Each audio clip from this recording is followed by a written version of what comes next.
기회 있으면 이제 지도를 펼쳐놓고 보겠습니다만은 어떤 지파는 땅을 크게 차지했고 어떤 지파는 그냥 조그맣게 차지하고 있는 것 이렇게 보게 됩니다. 그러니까 하나님의 나라에 있어서는 뭐 공평하다 이런 것보다는 그들의 그릇만큼 주셨다라고 하는 것이 아마 더 정확한 표현일 것입니다. 그래서 하나님은 이스라엘 땅을 12지파에게 나눠주고 그 12지파 중에서 이제 레위 지파들의 성읍들을 나눠주는 이런 모습을 우리가 이렇게 살펴볼 수 있습니다. 19장은 그 6지파를 나누어 준 일들을 쭉 설명하고 있습니다. 유다 자손이나 베냐민 자손이나 그 앞에 이제 나누는 것은 놔두고 19장부터 보면 시므온 자손에게 그리고 스불론 자손에게 이사갈 자손에게 아셀 자손에게 그리고 납달리 자손에게 기업을 나누어 주었다. 단 자손에게도 나누어 주었다. 이렇게 말하고 있고요. 20장에서는 우리가 또 한 번 기억하라고 하는 것 도피성에 관한 이야기를 하고 있습니다. 도피성에 관한 것 아마 처음 나온 것은 출애굽기 21장이었을 겁니다. 출애굽기 21장이었고요. 그 다음에 한번 강조한 것이 민수기 35장인데요. 민수기 35장 나중에 기회 있으면 6절로 15절 다시 한번 읽어보시면 되겠습니다. 그 속에 보면 오살자들을 고의로 살인한 자들이 아니라 부지 중에 사람을 죽인 자들을 그리로 피하여 가서 거기서 이제 죽음을 면하고 그리고 거기서 이제 대제사장이 죽은 후에 나올 수 있는 그러한 곳이죠. 신약 성경으로 와서 그 도피성에 대한 이야기를 해석하면 그렇습니다. 신약 성경에 오면 너희들 모두가 다 살인자야 라고 말하고 있습니다. 예. 형제를 향하여 뭐한 자? 미련한 자라고 한 자도 지옥에 간다라는 말을 하는 말로서 바로 너희들은 모두 다 살인자야 라고 말하고 있어요. 네. 우린 다 살인자라는 거예요. 성경이 말하고 있는 살인자 또 간음한 자 역시 같은 얘기죠. 너희들은 다 간음한 자야. 도적질하지 마라 했던 것들 속에도 너희들은 다 도적들이었어. 예. 그러니까 우리가 생각하고 있는 이 세상의 어떤 행위들만을 이야기하고 있는 것이 아니라 바로 타락한 자들의 상태가 살인하는 자들이고 간음하는 자들이고 도적질하는 자들이고 바로 그런 자들이라는 거죠. 그런 자들에게 도피성을 제시하고 도피성으로 피하라 명령을 하면 그리로 피하는 자들은 오살자, 우연히 고의적이 아닌 우연히 살인한 자처럼 여겨주어서 그리로 피한 자들은 그 도피성의 대제사장이 죽은 후에 자기 집으로 돌아가게 된다라고 얘기를 하고 있습니다. 이겁니다. 이 땅에 존재하는 모든 자들을 타락한 자로 여기고 그리고 모든 자들을 살인자로 여기고 도피성으로 피하라. 바로 도피성, 이렇게 장소로 말한다 그러면 교회라고 말할 수 있을 거고요.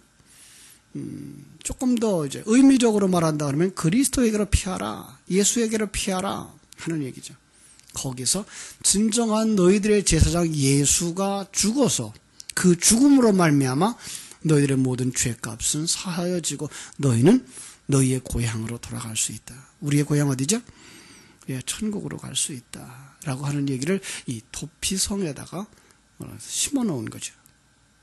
그래서 동쪽에도 셋, 서쪽에도 셋. 그래서 그 주변에서 어떻게든지 그런 우발적 살인자들이 사람들의 손에 의해서 죽지 아니하고 바로 구원을 받도록 하기 위해서 정해준 곳이 바로 도피성이었다라고 하는 것 우리가 기억할 수가 있습니다. 21장에 보면 레위 사람들을 위하여서 나누어준 성읍들이 있습니다.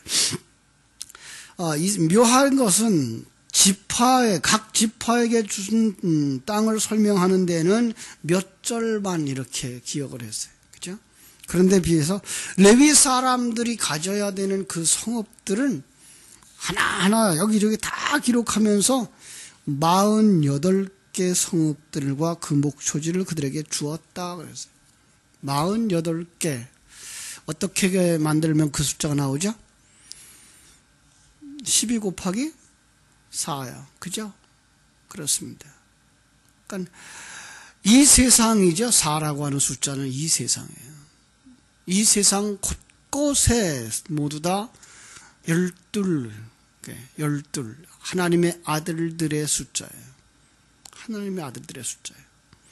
결국은 우리의 이 세상 곳곳에 있는 하나님의 백성들을 다 이 마지막 시대에는 레위 지파로 여기신다고 하는 말이고, 그들을 통하여 그 지역 사람들이 구원을 받게 하신다라는 얘기고요.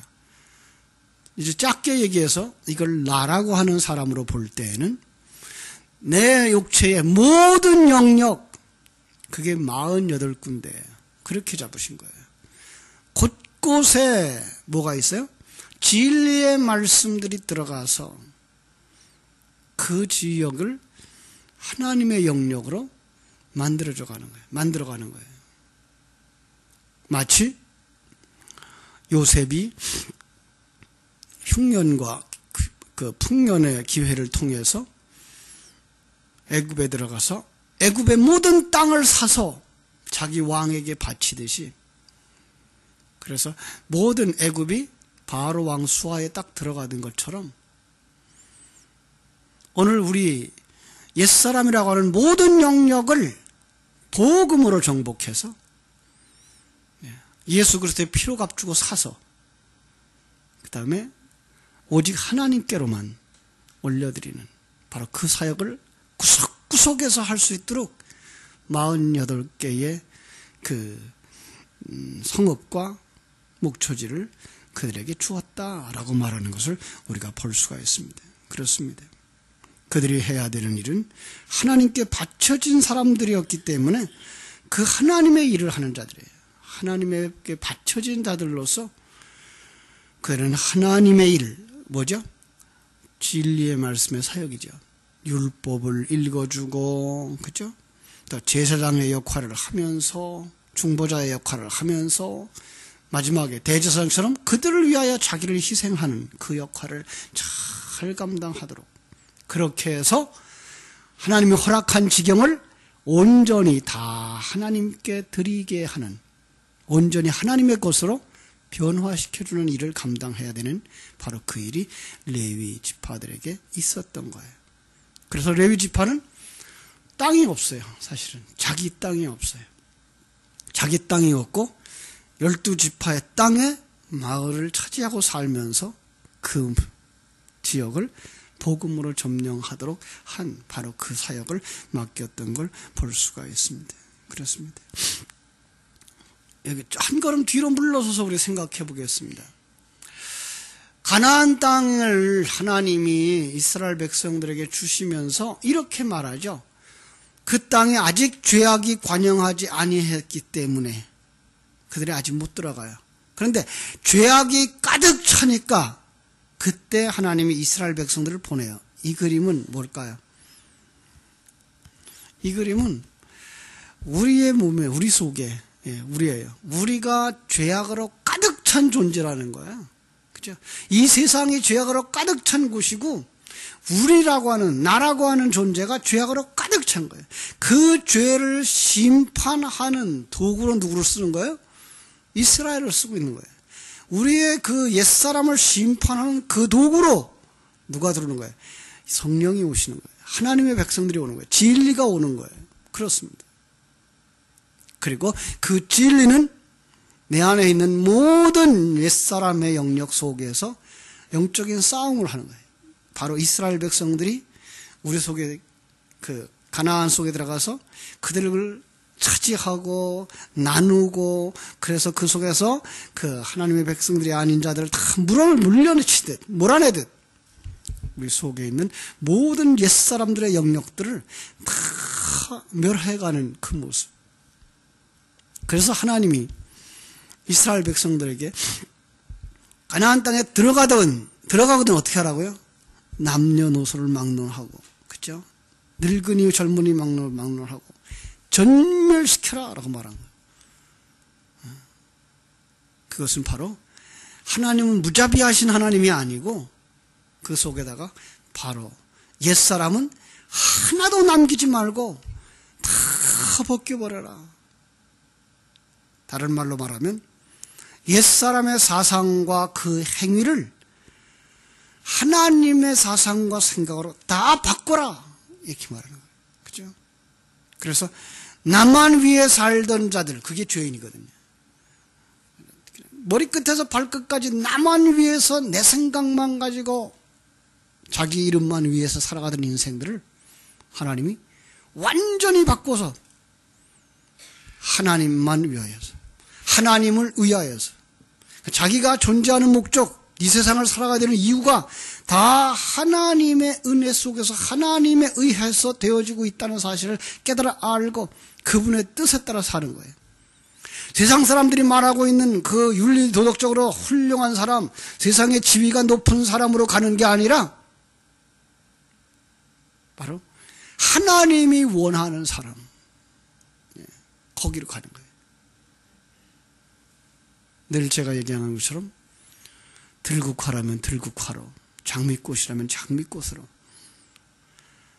아주 작은 꽃이라면 작은 꽃으로, 해바라기 같이 크게 꽃 피라 그러면 큰 꽃으로 피는 거예요. 그 사람의 그런 만큼. 그러나 그는 조금도 그 자리에서 교만하지도 아니하고 조금 더 그 안에서 참 비열한 자로 내려가지 아니하고 열등감에 빠지지 아니하고 당당하게 살아가는 거예요. 당당하게 하나님의 사람으로. 바로 이것이 오늘 성도들의 모습인 것입니다. 여러분들이 나는 바로 이렇게 해서 옛사람들이 다 벗겨져야 되는 거구나. 어떻게 해야 돼? 그게 되어져요? 도피성 안에서, 예수 그리스도 안에서, 진리와 생명 안에서 그 일이 되어지는 거구나. 그렇다면 우리는 거기에 목말라 해야 되는 거예요. 진리에 목말라 하고 그 진리를 되새김질하고, 그래서 매일매일 우리가 진리를 되새김질하면서 하나님 앞에 더 가까이 나가셔서 정말 하나님이 원하는 그 온전한 사람, 그걸 갖다가 하나님의 아들, 또 다른 말로 말하면 성전, 이렇게 말하고 있는 거예요. 바로 여러분들이 그렇게까지 완성될 때까지 진리와 생명의 말씀을 충만히 채우시고 그것이 생명이 되도록 늘 되새김질하는 여러분 되어지기를 주님의 이름으로 축원합니다. 기도하겠습니다. 하나님 우리 아버지, 하나님의 크신 은혜와 사랑을 감사하고 감사합니다. 하나님의 사랑하심을 입은 귀한 자녀들에게 오늘도 이스라엘 백성들이 가나안 땅을 정복하고 분배하는, 그리고 그 속에 세운 도피성을 세우고 레위 지파들에게 영역을 나누어주는 이런 모습을 통해서 바로 우리 속에 옛사람들을 무너뜨리고, 그리고 옛사람들을 벗겨버리고 진멸하고 하나님의 말씀으로 온전히 정복해서 하나님의 언약이 하나도 남김이 없이 다 성취되어졌다라고 하는 말씀을 바로 성도들의 심령 속에서 이루어 주시기를 원합니다. 아버지 하나님, 내게 있어서 어느 부분은 아직도 허용하지 못하고 아직도 내 것이라고 주장하고 나를 위해 살고자 하고 나만 생각하고 있는 이런 부분들이 없는지 다시 한번 나 자신을 살펴볼 수 있게 해주시고, 그리고 하나님 앞에 바로 진리와 생명의 말씀으로 채우사 이 부분도 제거해 달라고, 몰아낼 수 있게 해달라고, 오직 하나님의 은혜로 온전히 정복되게 해달라고 기도하며 살아갈 수 있는 복된 성도들이 다 되게 하여 주시옵소서. 오늘 한날의 삶도 주님께 부탁드립니다. 시간마다 분분 초초마다 하나님의 말씀으로 충만한 삶, 은혜의 삶을 누리게 하여 주시옵소서. 예수님의 이름으로 기도하옵나이다. 아멘.